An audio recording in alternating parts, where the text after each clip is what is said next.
Can you see the screen clearly?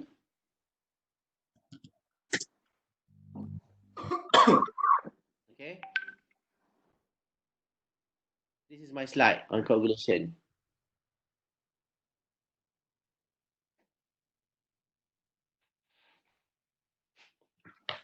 I think if you want to give ask questions, you may ask question by typing the question at chat.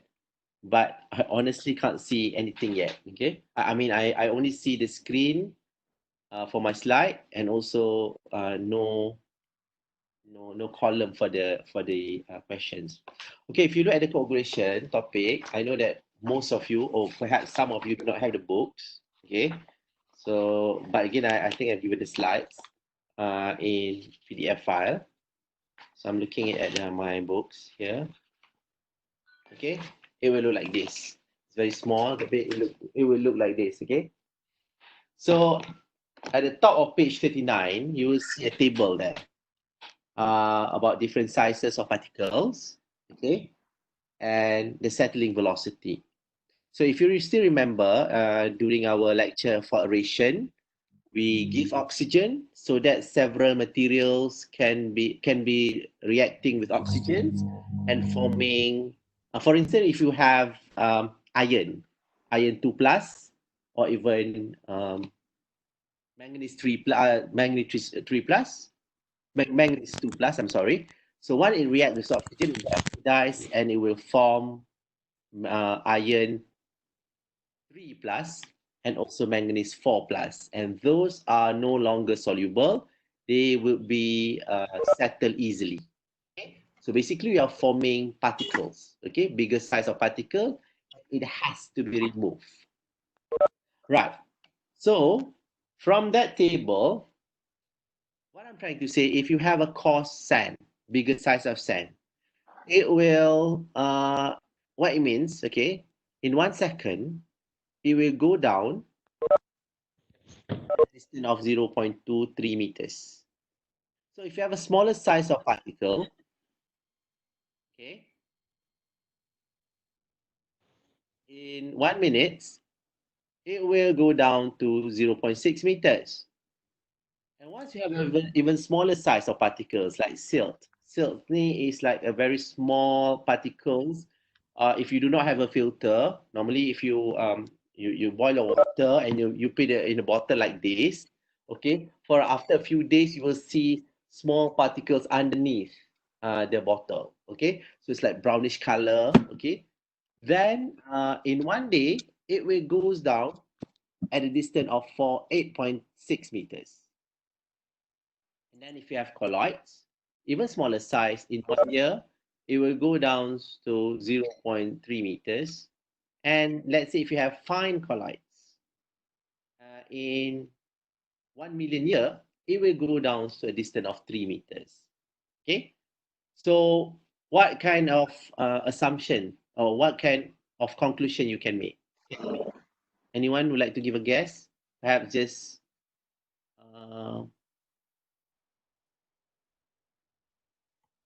switch on your speaker or your mic, I'm sorry. Smaller particle take a longer time. So I thought it was fake or something. I mind, is it? Right. So those are, yeah, basically once you have a very smaller particle of size, it will take very long time to settle. So in other words, we would like to form a very big size of particles, okay, like that, so that it can easily be removed. So that is the purpose of coagulation, forming smaller particles to becoming greater size of particle so that it will go down very fast. So that's the purpose of coagulation.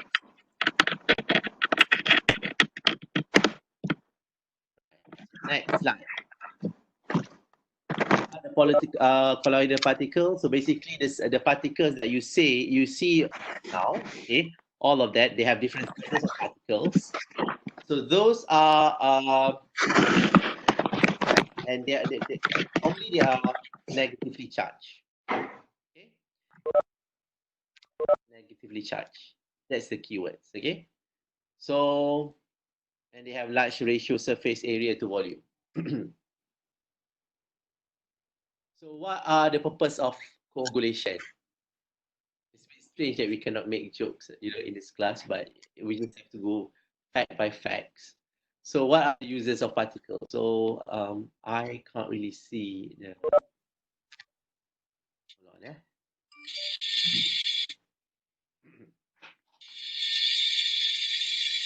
Right. This is the use of coagulation. Basically, we like to form bigger size of particles. Okay, so how do we do that?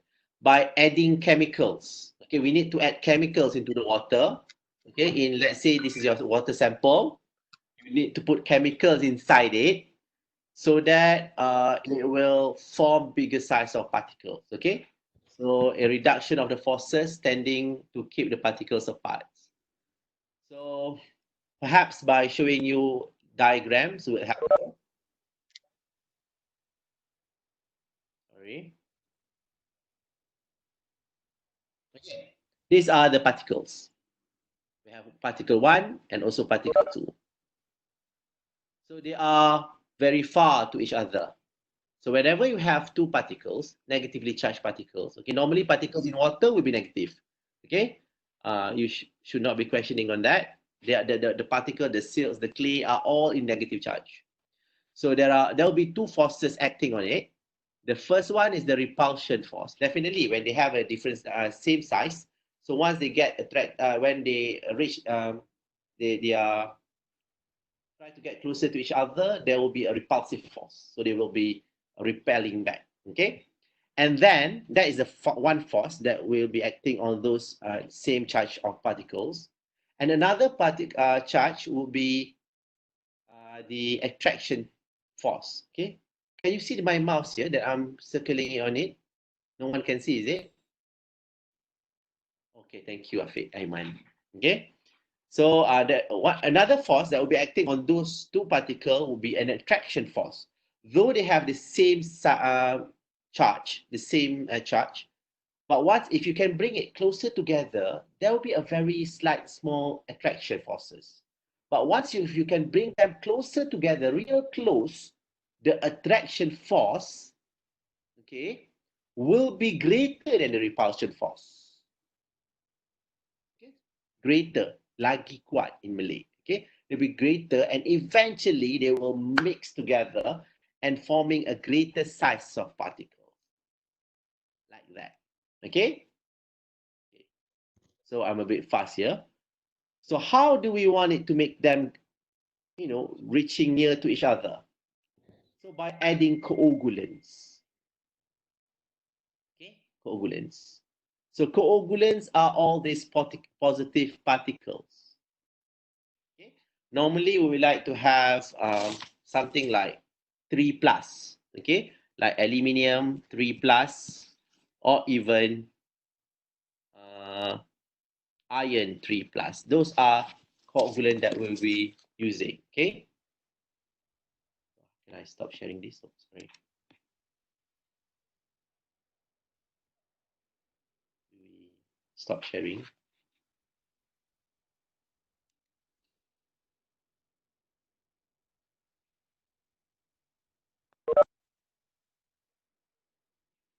Okay, hold on. Like that. Okay.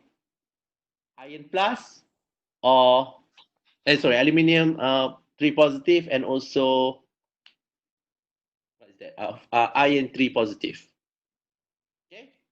So those are the usual or the most common coagulant to be used. Clear?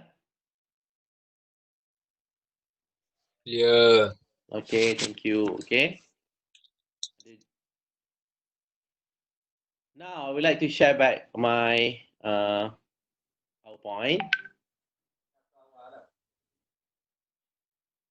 Right. So while you put all these positive particles, so you can see that this negative will be attracted to the positive, this negative also will be attracted to this positive, so they will get them closer together. But once they get really close, they will merge, okay, and forming a bigger size of particles.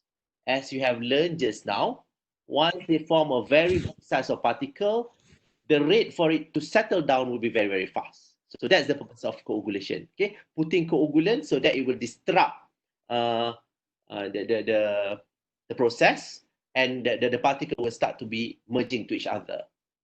Right, I forgot to mention. Before you add particles, before you add coagulant, the particles are all relaxing, traveling, swimming in the water, relaxing, nothing happened. They are all in stable condition. Okay? The word is stable condition. Once you put the coagulant inside the water and the particles starts, merging, they get disrupted. Okay, so the condition will become a destabilized condition. So adding the coagulant, it will cause a destabilized condition. So you would like to see a destabilized condition so that the particles, the small particles, individual particles, will be merging to form a greater size of particles. Okay, right, I move on to the next slide. So what happens if we have a polymer? Polymer is even better. Imagine this is a smaller size of particle. It will take ages for it to settle down, but this polymer will swipe everything. Okay, so it swipe all the positives, so you're becoming a bigger size of particles like this, a huge, perhaps 100 times greater than the initial size of the particles. Okay, so you can imagine when you have greater size of particles like this. Okay, so those will be becoming a bigger size. So if it needs to be settled down in the future, it will take very short time. So polymer also helps to speed up the process of coagulation. I really hope that whatever things that I'm talking to you, although we are in a very different situation, you can understand it clearly. Is that okay? Yes. Okay.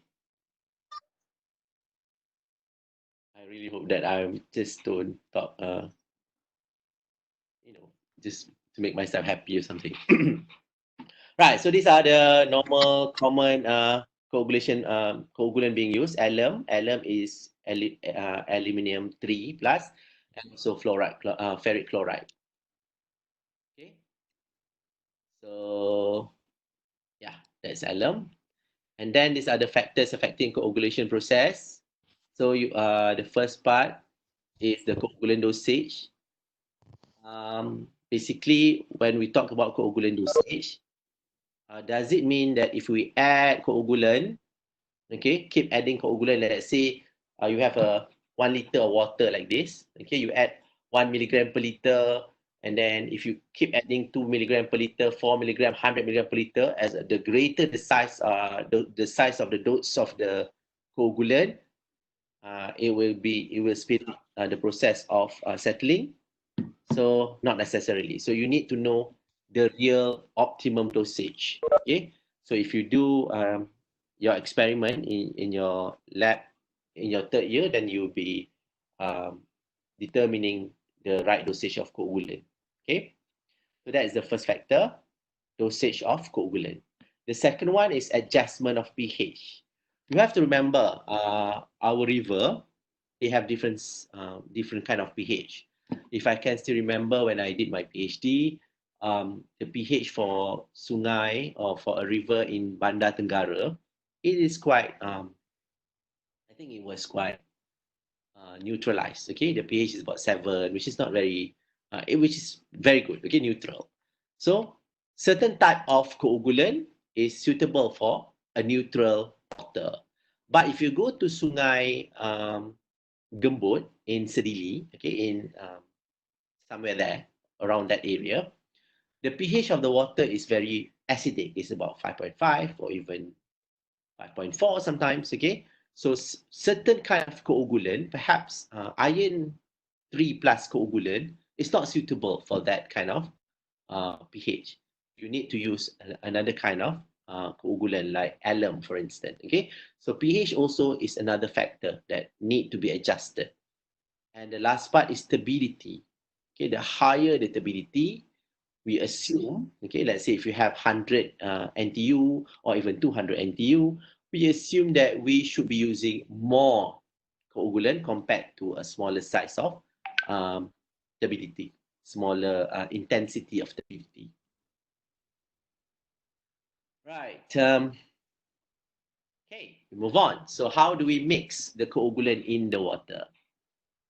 There are two types of methods. The first one is hydraulic methods, and the second one is mechanical methods. So the hydraulic method is called flume mixer. How does it look like? So this is how flume mixer looks like. Okay, you can see the water traveling from aeration here, and then they are making a narrow lane. So it causes turbulence of water. Water get mixed very, very fast. I'm sorry. Okay, so you can see a perforated pipes there. So this is a pipe with holes here. So all the coagulant will be dropped from this pipe. Okay, if you don't believe me, then this is another picture of it. You can see that the alum or even the ferric chlorides are being added through this perforated pipe. Okay, they get what those coagulant will be dropped into the water. Then I have another clearer picture like this. Okay, so you can see turbulence water underneath. So these are the coagulant being dosed into the water. That is a flume mixer. There is no movement, no mixing. They are all hydraulic types. Okay, suddenly the water gets turbulence because of they have a smaller lane for the water to travel. Okay, so that is the first one, the flume mixer. And the second one, we have the flash mixer. Okay, this is a mechanical method whereby you need electricity, you need something to stir the water like this. Okay, this is what we call as flash mixer. Okay, you have to stir the water. It's like baking cakes. Okay, before you bake cakes, you have to mix them well, right? Using the mixer, the cake mixer. So like this. Okay, so they also have a mixer here or the flash mixer. So it will basically stir the coagulant in the water. So you need electricity. This is how we call as mechanical methods. Okay, mechanical methods which flash mixer. Thank you. I'm running out of words sometimes. Okay, guys, we move on. Can we move on? Yes. Thank you for giving response. Okay, so those are the most common coagulant to be used.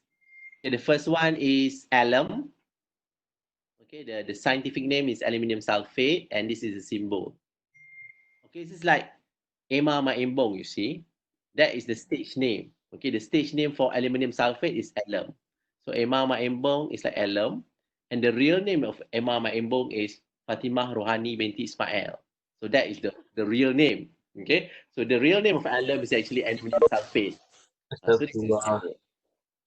And then we have ferric chloride, ferric sulfate, and also cationic polymer. So I have a pictures of alum. Okay, this is not a picture of Ema Maimbong, don't worry. Okay, this is the alum. So it's a white thing, and it looks like this. Okay, if it is in Malay, it is called tawas. So people at kampung sometimes they are using tawas to take their own water from well water. So I do not know what we call it in Mandarin. Okay, perhaps someone can share that with me. So this is alum. I don't have pictures of ferric chloride and ferric sulfate. Nonetheless, I do have the cationic polymers picture. Normally, it's in liquid. So this liquid will be purged into the system, into the water treatment plant. Okay, guys. So those are the types of coagulant. I hope you can capture the things that I've been saying. Okay, if I am just too fast, or if you really want to look at the picture really, really slowly, then just give me a shout. Okay, can you show me back the pictures or anything? You can always write the message, although I can't see the message now. Itaza, Nadia, thank you for joining the class.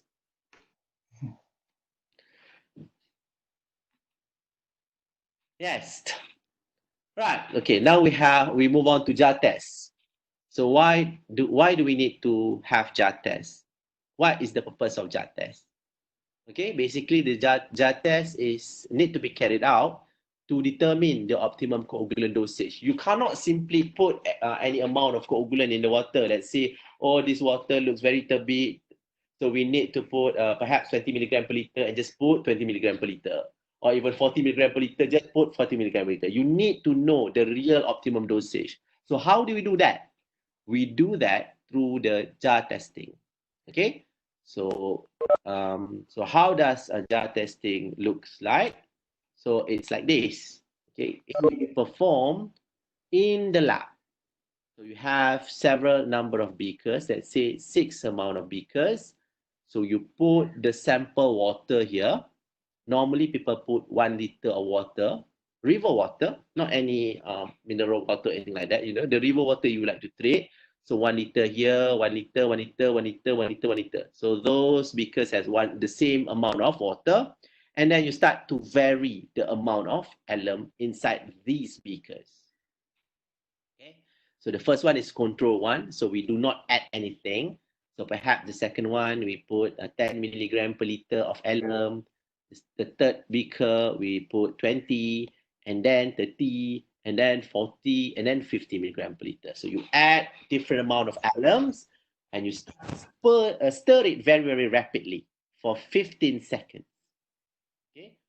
Once you stir it very, very rapidly for 15 seconds, and then you need to stir it slowly for perhaps 15 minutes, 30 minutes or something. Okay.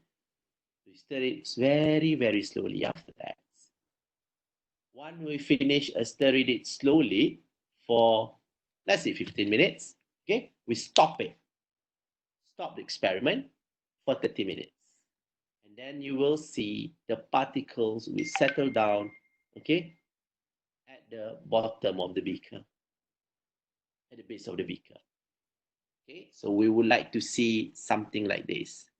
You can see the upper part of the water gets so clear compared to the bottom part. So we're expecting that all the particles, the clay, whatever, the small particles, has already becoming bigger size, so they will settle under at the bottom of the beaker. Okay, so we're expecting to get very clear water like this. Okay, this is my project when I studied during my postgraduate study. So I would like to form or to obtain clear water like this, and all the particles have been settled down there. Okay, it is not very easy. Sometimes it can be very, very difficult. Okay, to obtain this, to obtain the right amount of dosage.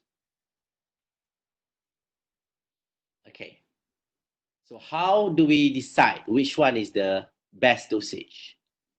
Okay, let's say, okay, we're coming back to this big diagram. Let's say that this beaker will give the best results. What do I mean by best results? Okay, perhaps this beaker, not perhaps, it is real. Okay, this beaker give the best turbidity.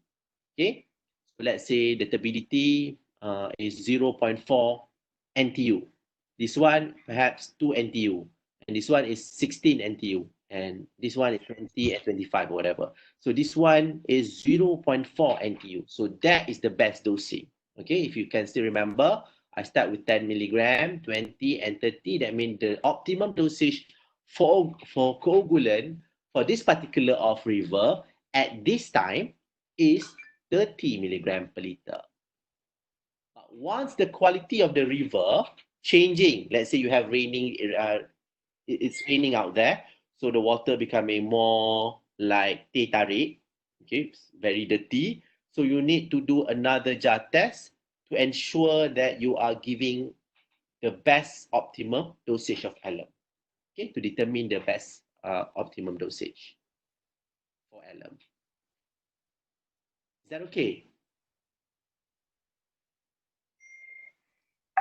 Okay. Okay, thank you. Okay. Right.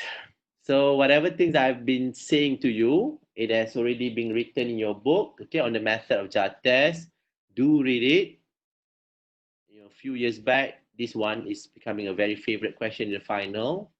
So I don't know about this year, whether the lecturer will ask you on the question on how to perform a jar test. Okay, so, oh yes, I forgot another part, okay? on the jar test part, which I forgot to say. Okay, you have already determined that 30 milligram per liter is the best dosage. Now, for the next process, okay, we add all this beaker with 30 milligram per liter of alum. Okay, and then we start to vary our pH. Okay, let's say this one is pH 5.5, and then this one pH 5.7, and this one pH 6, and then say pH 6.2, and then the last one is pH 6.5. So do the same thing, slowly stir it. We have to slowly stir the water, and then we have to rapidly stir the water, and then we stop it, see on the results, okay, which one will give the best stability. Okay, let's say the third one, this beaker will give the best stability. That means our turbidity, or the condition of the water treatment plant has to have optimum dosage of 30 milligram per liter, and you have to ensure that the pH is, this one is 5.5, so 5.7. So you've got to adjust the pH of the water to be 5.7. Okay, right. So that's how you determine the optimum dosage of coagulant through jar test. Is that clear? Okay, initially we vary the dosage first, and then once you determine the right dosage, and then you add the same dosage, let's say 30, 30, 30, 30, 30, and then you vary the pH, okay, different pH. Then whichever gives the best results, so that is the condition for that.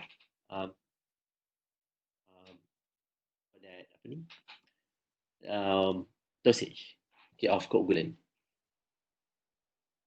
Right, so we go to the last part of examples. Okay, we have two examples of the question. So if you want to snap a picture of it, in case you do not have the books, so you may do that.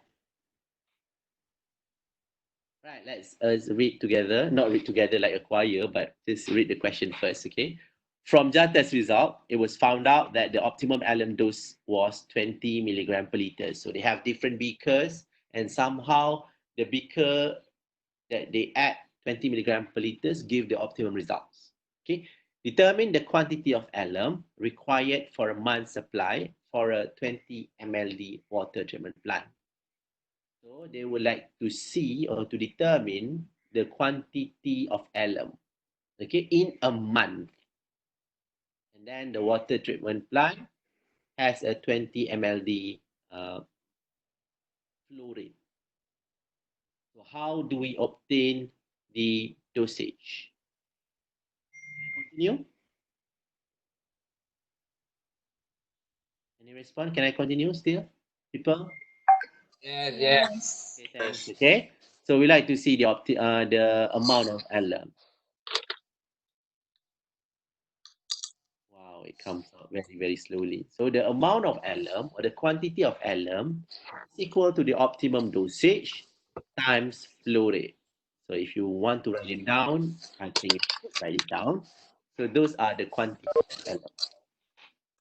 Optimum dosage times flow rate, or multiply with the flow rate.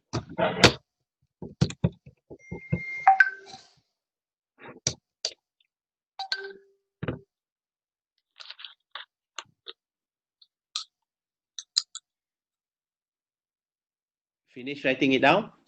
Yes. Alhamdulillah, that's great. Okay, so we look at the optimum dosage. It's being told already, right? So the optimum dosage was 20 milligram per liter, and the flow rate is 20 ml. Okay, why suddenly it's becoming so slow? Okay, perhaps they want you to have time to write it down then. So this is 20 milligram per liters, and the flow rate is 20 ml. Therefore, okay, we know that. And then the alum quantity is this value multiplied by that value, which are like that. Okay, 20 milligram per liter times with the flow rate. Okay, 20 mld means 20 million liter per day. And then don't forget, they were asking you on the amount of alum in a month. So we have to assume that 1 month is 30 days. Okay. So day will cancel with day, liter will cancel with liter. You will get the answer in milligram per month. Milligram is a very small number. You've got millions of milligrams. So perhaps changing it to kilogram would be better. So 1 gram is equal to 1,000 milligrams, and 1 kilograms is equal to 1,000. This is not supposed to be milligram, yeah? This is supposed to be gram. Please delete this M. Okay, this is gram. It's a careless mistake here. If you are writing this down, so please delete this M. It should not be M there. It should be G.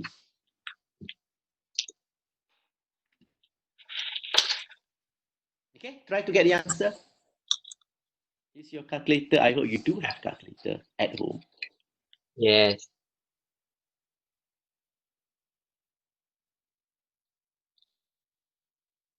I feel like I'm talking to myself, you see, because I can see my student.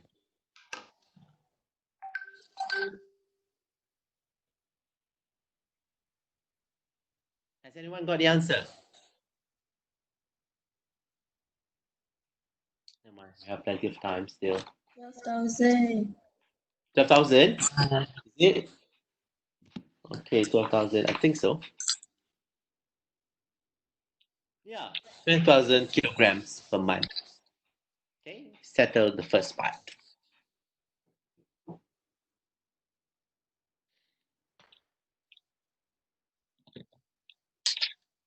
For those who have not got the book, so if you want to snap this, the snap pictures of the solution, you can do that. Right, can we move on to the second part? Are you guys still okay in the morning? Yeah. Alhamdulillah. Okay. Yeah.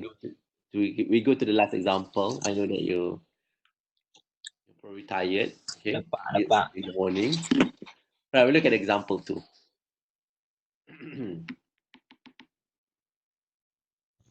I need sometimes to Take five. see. Okay. Take 5. Eh. Don't take 5, okay? Because you're doing the recording. Right. Oh, Allah Akbar. Alhamdulillah. Look at example 2. A water treatment plant treats 43,200 meter cubic of water in a day. Okay, that is the cube, definitely. 43,200 meter cube of water in a day. Based on the jar test, the optimum dosage obtained when 50 ml of 1 gram per liter is added into 2 liters of water. What does it mean then? Okay, read it again since we don't really understand the questions. Okay. Based on the jar test, okay, the optimum dosage obtained when 50 ml of 1 gram of liter is added into 2 liters of water. I see what you mean. That's what it means. Hold on. Okay, I need to stop sharing. Okay. It says that. Okay. How do we stop sharing again? Okay, for a moment. Still see me? You are smiling. Hello, my student, can you still see me? Because I can't see myself. No, you can't see the video, right? You smiling. The Am I picture. smiling? Okay, thank you. Okay. People, this is my room. I don't know whether you see my thing on my. Oh my God, balik. All right. Okay. See, big enough. Okay. Okay. It says you have a solution of 1 liter, 1 gram liter, right? So basically, what it means, you have a 1 liter water. Inside water, you have 1 gram of alum. Okay. From this solution, 1 liter have 1 gram of alum. So they take out 50 ml. And that 50 ml will be put inside or will be added inside 2 liters of water. So if you know 1 liter has 1 grams of alum, So you are transferring 50 ml of this solution. Definitely you can know the amount of alum inside there. Can you? Yes. Is my diagram big enough or can you see it clearly? Kecil. Kecil. Is it clear enough? I can't hear you. Nampak. Jelas, is it? Jelas. Right, okay. So if 1 liter has got 1 gram, so you know that 50 ml is being transferred inside there. So you know the amount of alum inside there. Okay. So you know the amount of alum inside there. So that is amount of alum is being put inside 2 liters of water. So how do we do that? Okay, so if you want to snap these pictures, perhaps I think it's quite handy.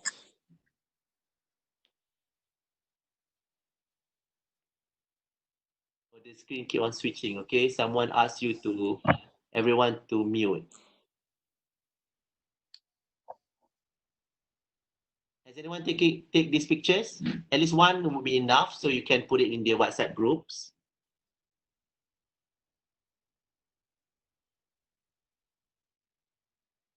I'm holding this whiteboard.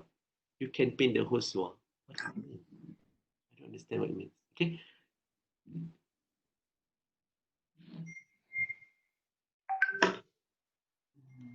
Pin on doctor. What do you mean?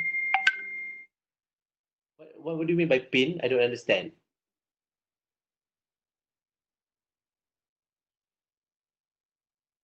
Screen. I don't know how to pin screen. But anyway, okay, please just listen to me. Take this photograph. And then someone send it into the group. Is that okay? At least one. Lock the screen for the doctor only. I don't understand that. Okay, can I move on? I want to take out this whiteboard yet. I want to show you the apa ni? The slide back. Okay, right. Put it outside.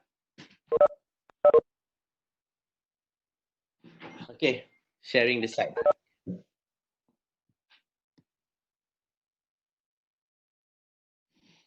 Okay, so we like to know the amount of alum.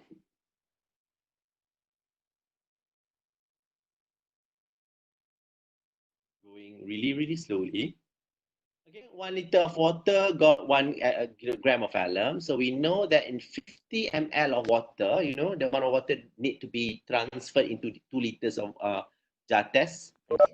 So 50 ml, so we use the ratio method. So 50 ml over 1 liter times 1 grams of alum. So the amount of alum being transferred is actually 50 milligram of alum. Okay, this is a simple mathematics. There's no rocket science in that. Okay, so 50 milligram per liter of alum is being transferred into 2 liters of jar test. Okay, so we would like to know the optimum dosage. So the optimum dosage is 50 milligram of alum. Okay, I know that this is a very small pictures, but remember, okay, this one is 50 milligram. So that one is 50 milligram being added in 2 liters, and that's why you have 50 milligram divided by 2 liters. So this is the optimum dosage, 25 milligram per liters. Okay. So that alum quantity, always remember that is the optimum dosage times Q. Okay. This is our optimum dosage, and our Q was 43,000 something just now. Okay. 43,200 meter cube per day times 30 day per month, and then okay, so this is what those numbers are being put here to eliminate the milligrams, so into kilograms, and then liter and meter cube does not match. So they need 1,000 liters is equal to 1 meter cube. So meter cube cancel with meter cube, liters cancel with liters, milligram will cancel here, and gram will cancel. Where's my another gram? Oh, this is another careless mistake. Okay, you need to remove this m. Okay, this is a gram. Then eventually you will get in kilogram per month. Okay, please do not write this m.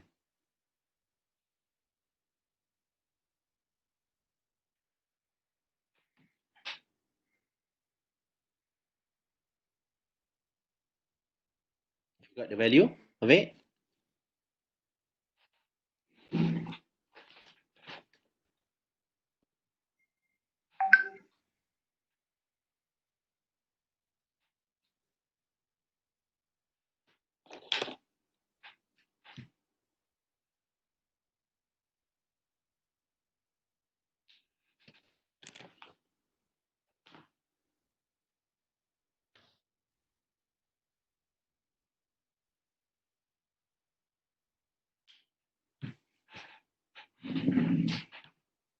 Okay. Got the answer already?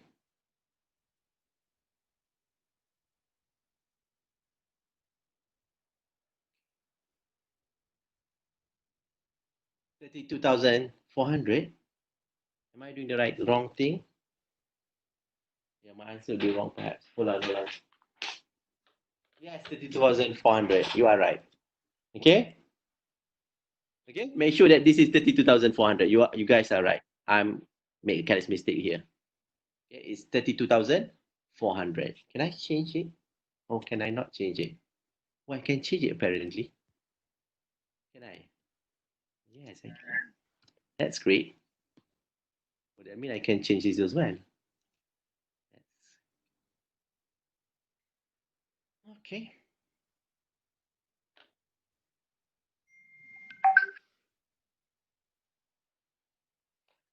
Right, so that is the first part. Okay, that's the first part. The amount of alum is 32,400 kilograms per month. The first part of example 2.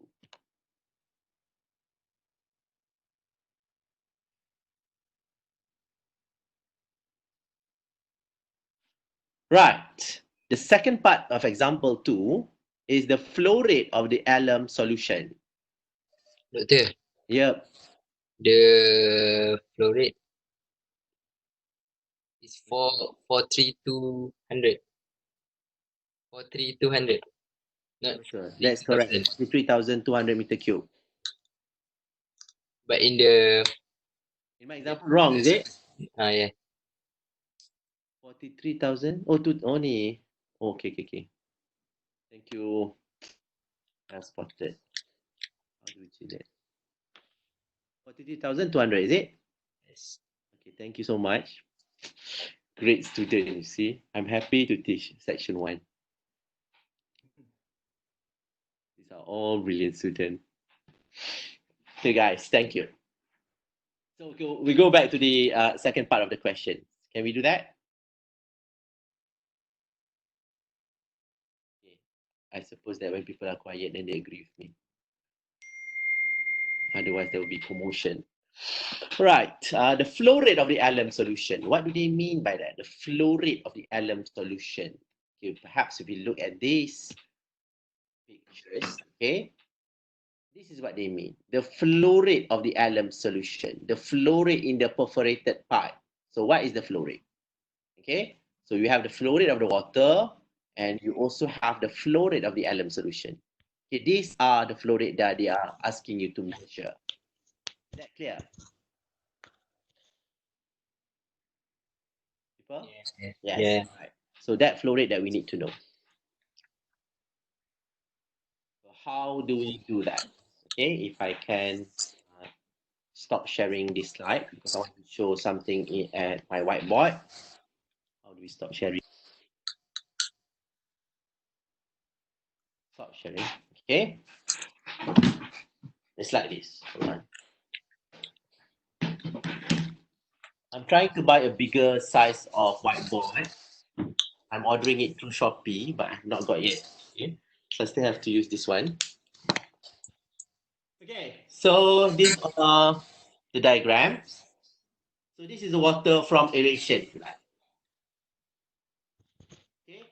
The flow rate, I put it as QW, and that is 43,200 meter cube per day.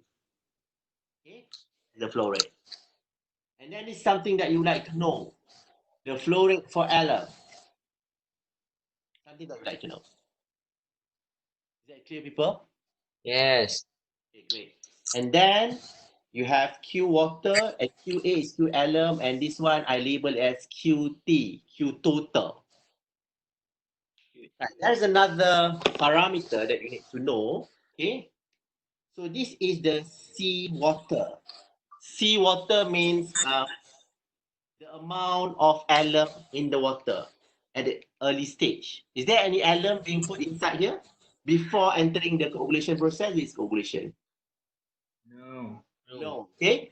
That means the concentration of alum at seawater is 0. Okay. And this one is sea alum. You know what is the concentration of sea alum? The initial one, before you put it in the water, in the beaker. What was the concentration? 300. Sorry, can someone tell me? 25. 35 is not correct. Can you would like to try it again? 30. 30 also is not correct, people. What is the concentration of the alum before it's being added?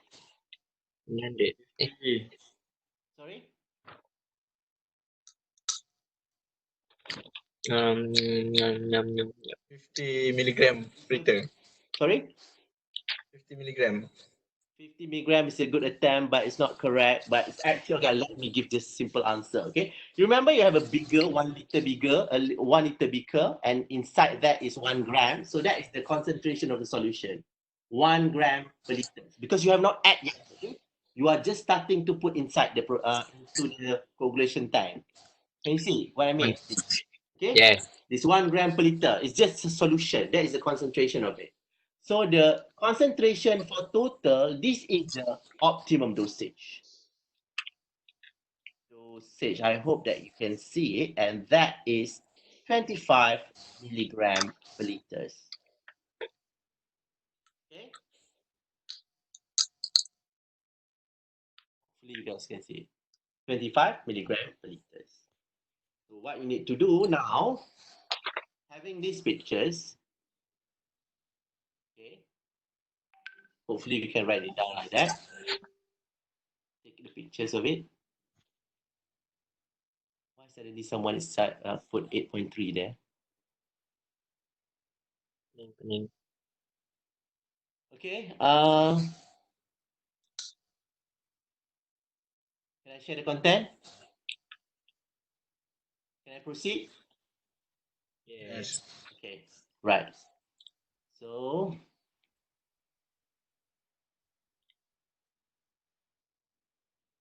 okay.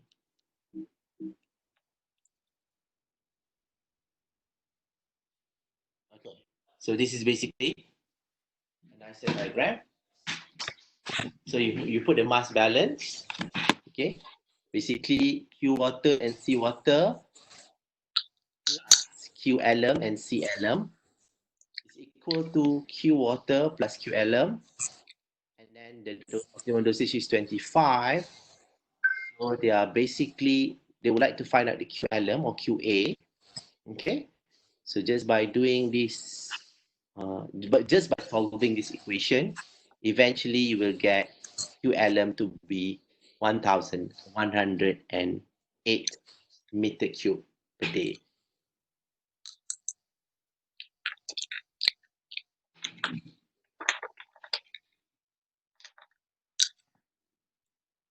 Okay, remember the concentration here is actually 0, and that's why whatever starts with the flow rate of the water will be 0. So this is something that you would like to find out. And CA is actually 1 gram per liter. They change it to 1,000 milligram per liters. Just solving this equation. Okay, Q water plus Q. Q total is basically Q water plus Q alum. So solving this, you will get this answer.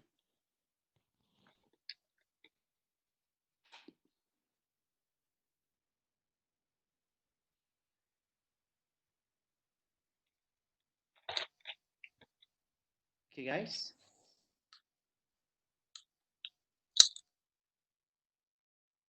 Okay, so do you have any questions? So basically that's all from me for the coagulation topics.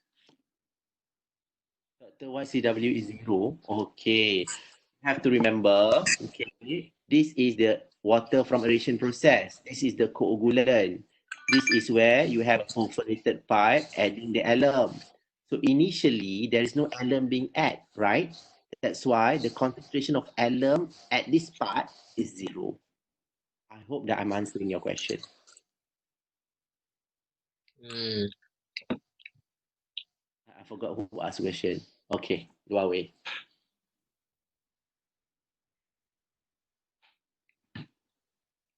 Anyone else?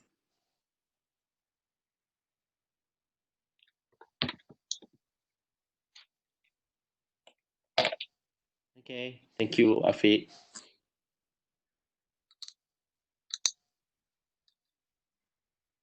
Okay, if you guys do not have any other questions, I apologize for any shortcomings. We were asked to conduct lectures and you also were asked to attend online lectures, so we do the best of it. In case that you don't understand, you can always contact me. Okay, guys? Okay. All the best and stay safe. Thank you, Doktor. Okay, Assalamualaikum warahmatullahi wabarakatuh. And thank you, everyone. Bye-bye. Bye-bye. So how do we stop this session then? I don't know. Sudah sarapan belum? Belum, dah makan cornflakes. Ya. No, I didn't eat cornflakes and Nestum. Sama lah.